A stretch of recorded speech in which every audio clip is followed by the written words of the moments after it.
The Speaker's decision on the right of Minister Rohee to speak in the House is due in a matter of days. The Speaker has sought advice from legal minds in Guyana and overseas.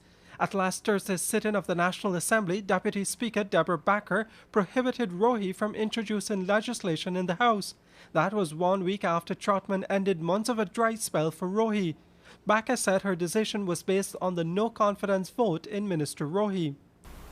Mrs. Backer summoned 3 members from each party prior to the sitting to state that her position was that she would not, absolutely not, allow Minister Rohee to debate the firearms bill, nor would she allow Minister Rohee to table the first reading of two new bills.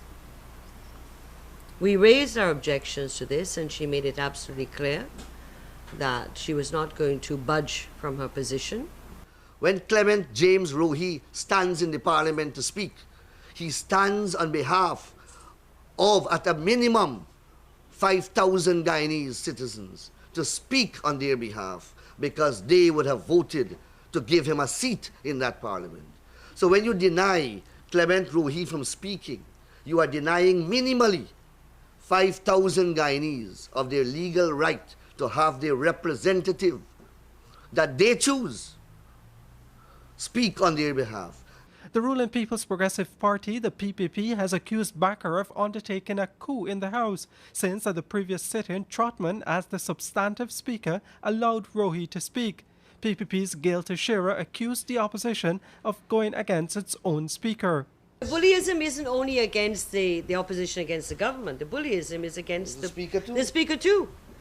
And so, I mean, if you don't respect the speaker, I mean, we have had speakers in the past that were appointed by the government and that we may have had differences with as well.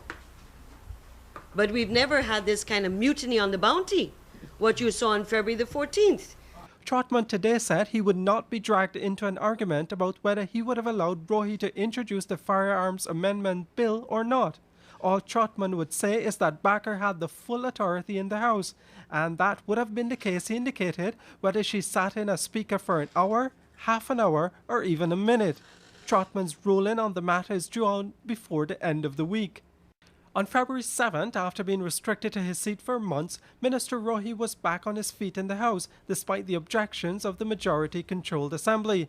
The opposition had moved a no-confidence motion in the minister, saying he has failed to preside in an acceptable manner over the security situation in the country. That no-confidence motion was passed on July 30th last. The opposition leader is arguing that while the Constitution allows any member of the Assembly to introduce laws or propose motions for debate, the Constitution also provides for the Assembly to regulate its own procedures and to make rules for that purpose.